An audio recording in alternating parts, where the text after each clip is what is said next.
नमस्कार दोस्तों। अमेरिका के प्रवासी हिंदी लेखकों में पिछले कुछ वर्षों में जिन साहित्यकारों ने अपनी गंभीर रचनात्मकता का परिचय दिया है, अनिल प्रभा कुमार उनमें से एक नाम है।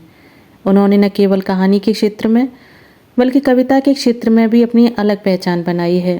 तो आइए सुनते हैं उनके द्वारा लिखी हुई कहानी सफ़ेद चादर। बस अब ये पाइन ब्रुक वाला रास्ता ले लीजिए। ट्रैफिक लाइट पर बाएं, अगली ट्रैफिक लाइट पर दाएं और इसी सड़क पर सीधे चलते जाओ जब तक कि। उनकी व्यस्तता देखकर वह रास्ता बताते बताते रुक गई। वह बड़ी एकाग्रता से स्टीयरिंग संभाले थे।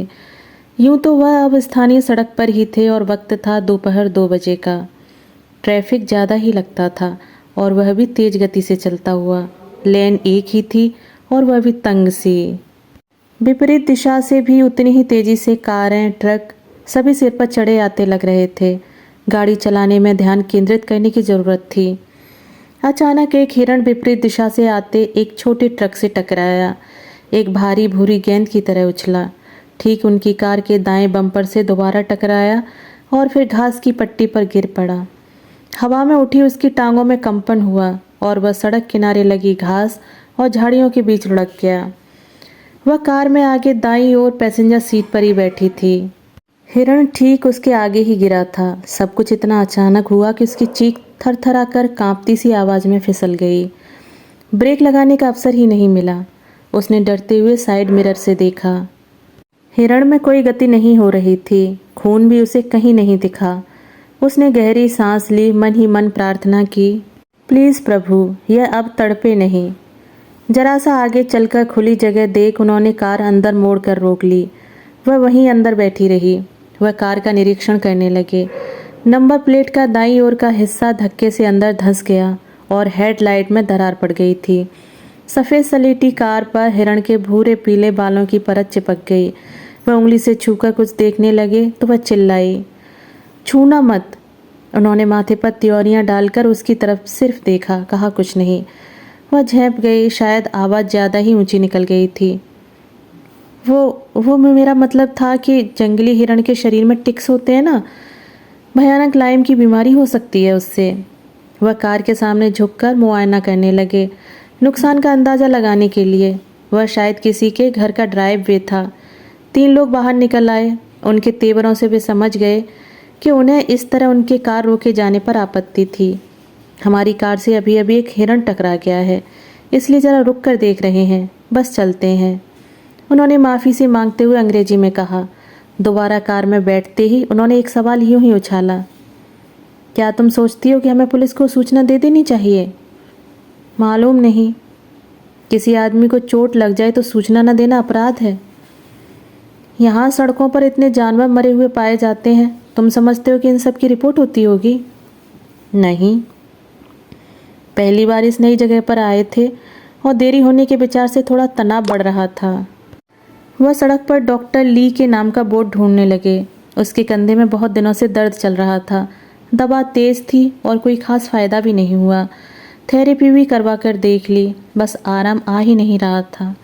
कुछ मित्रों ने सुझाव दिया, डॉक्टर ली का चीनी आदमी है, नया नया अमेरिका में आया है, अंग्रेजी नहीं बोल पाता पर पुरानी चीनी विद्या ट्विना थेरेपी से मालिश करता है। ऊर्जा के प्रभाव को नियमित कर ज़्यादातर बीमारियां ठीक कर देता है। आज वही 3 बजे डॉक्टर ली से मिलना था। मेज पर पेट के बल लेटकर चेहरा उसने एक बड़े से गोल छेद के ऊपर रख लिया, सांस लेने के लिए। पाप हो गया, हत्या हो गई। हिरण को भी एक बार ट्रक से टकराकर फिर दूसरी बार उन्हीं की कार से टकराना था क्या, ठीक उसी के चेहरे के सामने। रिलैक्स, डॉक्टर ली को इतनी अंग्रेजी आती लगती थी। वह उसके कंधे पर मालिश करके गांठें ढूंढने लगा। एक जगह उसने गांठ पकड़ ली, अंगूठे और हथेली के पूरे दबाव से मसल दिया। वह दर्द से बिलबिलाई। ओल्ड, डॉक्टर ली ने सफाई दी। पास में उसके पति बैठे थे, चुपचाप देखते हुए, कुछ और ही सोचते हुए। तुम्हारी पुरानी सोचने की आदत ने जो गांठें डाल दी हैं, उनको सुलझाने की कोशिश कर रहा है। यह कोई मजाक नहीं। वह फिर दर्द से हिली। डॉक्टर ली ने शायद अपना पूरा वजन ही अपने हाथों पर डालकर उसके कंधों को दबा दिया। अगर हिरण बम्पर से न टकराकर उनके हुड पर ही गिरता तो अगर उसी के ऊपर जाकर हिरण गिर जाता तो कितना वजन होगा। बोझ से उसकी सांस घुटने लगी। डॉक्टर ली ने उसकी पीठ थपथपाई और कहा, ओके। उसके पति से बोला, she know relax. I know. जवाब सुनकर भी वह पहली बार नहीं चिढ़ी। वापसी में उन्होंने पूछा, कैसी रही मालिश? बदन तो कुछ हल्का हो गया है, पर उसने जानबूझकर बाकी अधूरा छोड़ दिया था।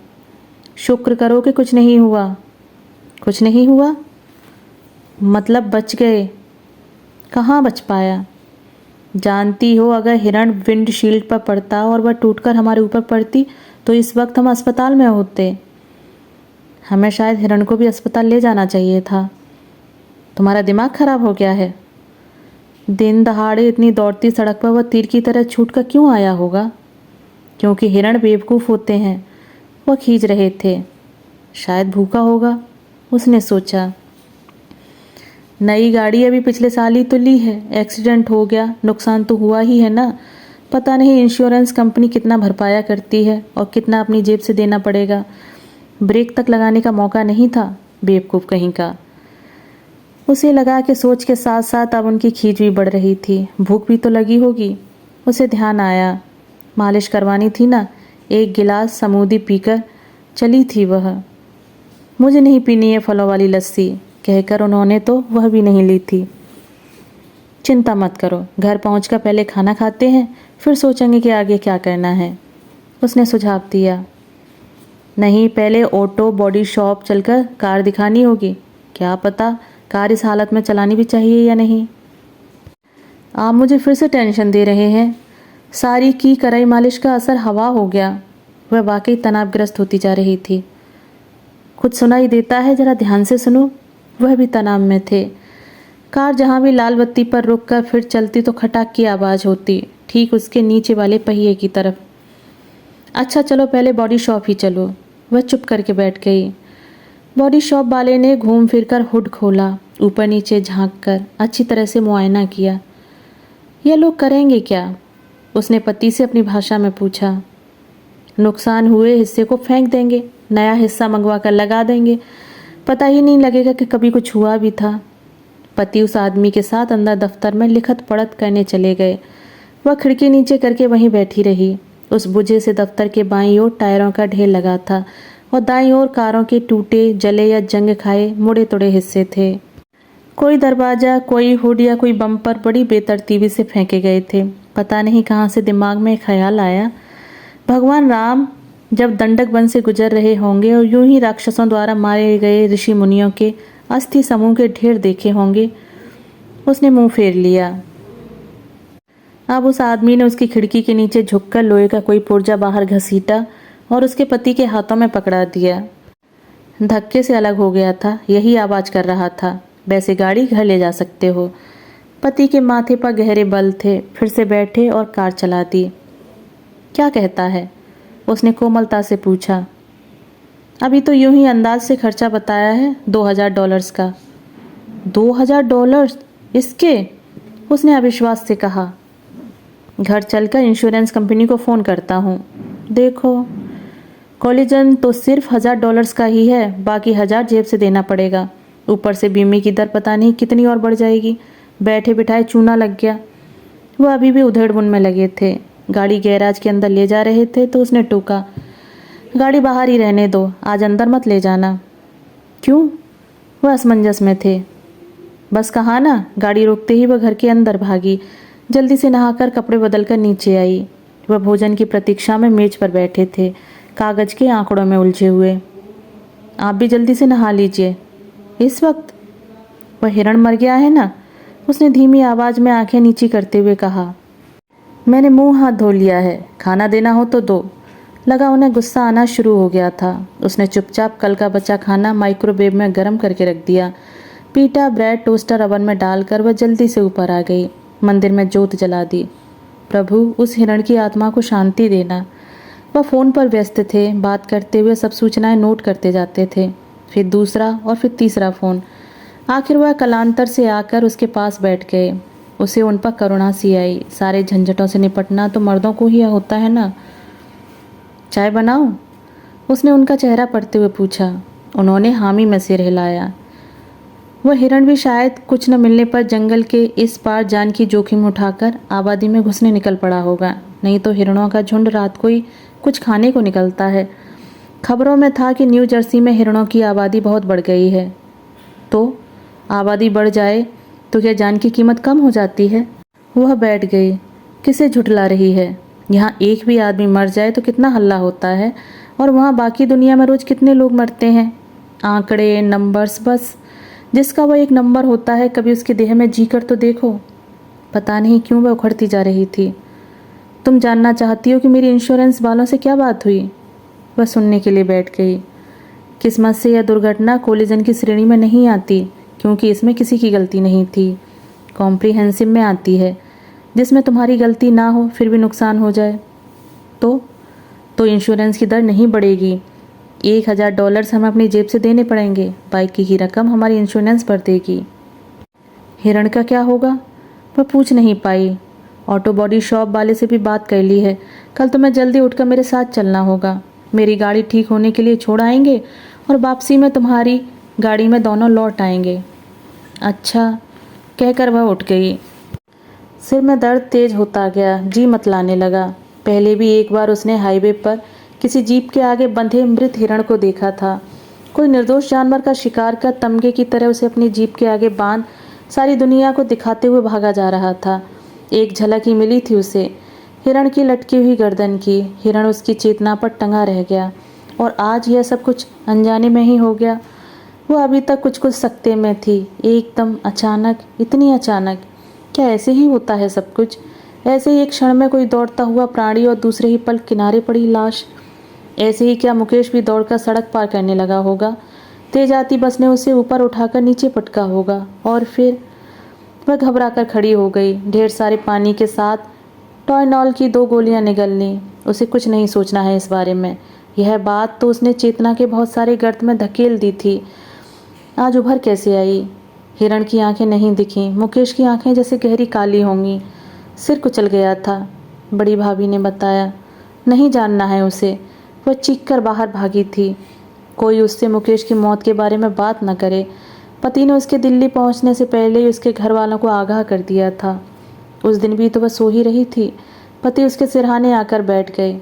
अभी जागती दुनिया में लौटी नहीं थी। मुकेश की मौत हो गई है। वह उठकर बिस्तर पर बैठ गई। उससे भी छोटे भाई की अचानक, जैसे वह उनकी बात का मतलब समझने की कोशिश कर रही हो। एक्सीडेंट, उन्होंने कहा। वह सुन्न सी बैठी रही। माँ तो नहीं रही, पर बाबूजी? मैं दिल्ली जाऊंगी। उसने उठने की कोशिश की। क्या करोगी जाकर? अब तक तो उसकी बॉडी भी। उसने पति के मुंह पर कसकर हाथ रख दिया। मत कहो मेरे भाई को बॉडी। लगा जैसे खून का हर कतरा चीखें मारने लगा। फूट फूट कर रो पड़ी। फिर शांत हो गई। पेट में बहुत जोर से ऐंठन होने लगी। फिर सिर में भयानक दर्द असहनीय था।